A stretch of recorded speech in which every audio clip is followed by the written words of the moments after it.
Welcome to the Deep Dive. Today we're looking at, well, a giant of music, Ozzy Osbourne. His passing on July 22nd, 2025, at 76.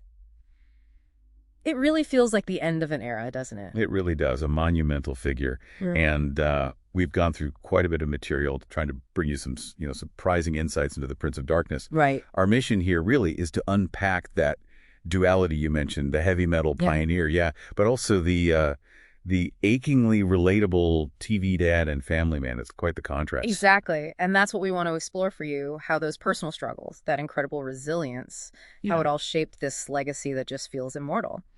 So let's dive in. Okay. So born John Michael Osbourne, working class Aston, Birmingham. Not exactly a rock star beginning. No, not at all. Pretty humble. But what really struck me from the sources was this detour before the music even started. Jail time for burglary.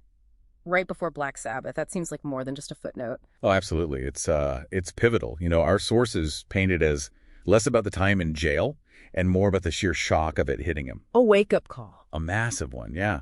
It seems like it forced him to really look at where he was heading. And maybe, just maybe, it channeled some of that raw energy, that sort of desperation, into something creative. Just before Sabbath formed in '69 with Iommi, Butler, and Ward. Wow, exactly.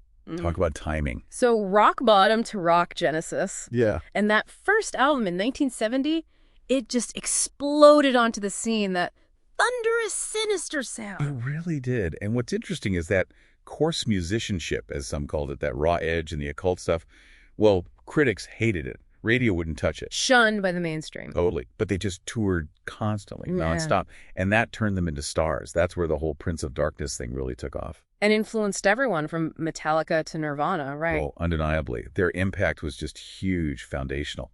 That early resistance almost made them more authentic, Yeah, definitely. But then the same things that maybe fueled some of that darkness, the drink, the drugs, they led to him leaving Sabbath in '79. Right. A really difficult period for him. But like you said, not the end. More like a really dramatic second act starting. Exactly. And Sharon Osbourne, his wife, his manager, she was absolutely central to that, pushing him towards a solo career when maybe he wasn't sure. And Blizzard of Oz in 1980, I mean, crazy train. It really was like a Phoenix Rising. That's the perfect description. And he just had this knack, didn't he?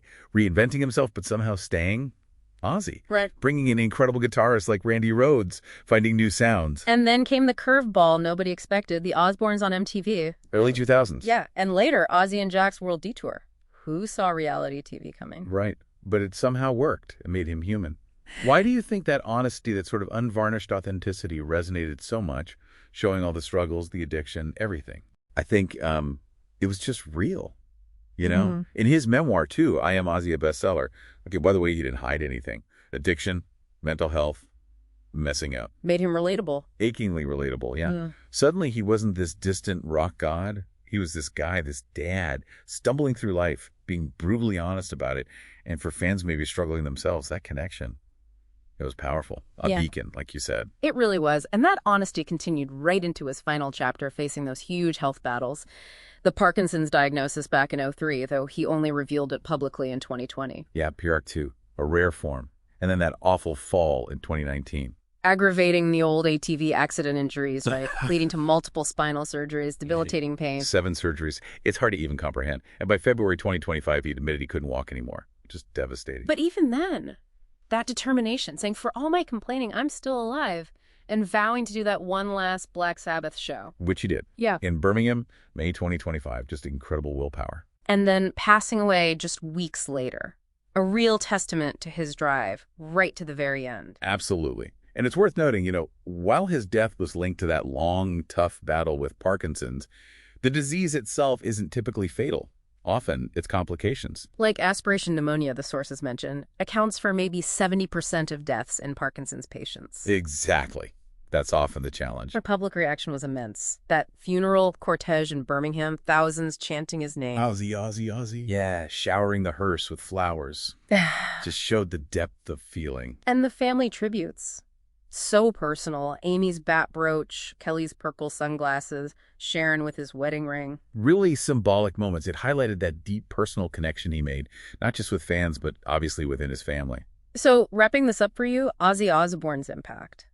It's just undeniable. Music, culture, everything. Yeah, multifaceted doesn't even quite cover it. The sound he pioneered, how he kept reinventing himself, but always with that core authenticity. And maybe the biggest paradox, being so open about his flaws, his struggles, that's what made people love him more. That vulnerability built this incredible lasting bond. It really did. It proved vulnerability isn't weakness. It can actually cement your legacy. So here's something to think about. What does Ozzy's journey, his life, teach you about how being truly authentic, truly resilient, even when facing incredible hardship, how that can create an impact that lasts forever, far beyond just music or fame? Something for you to mull over.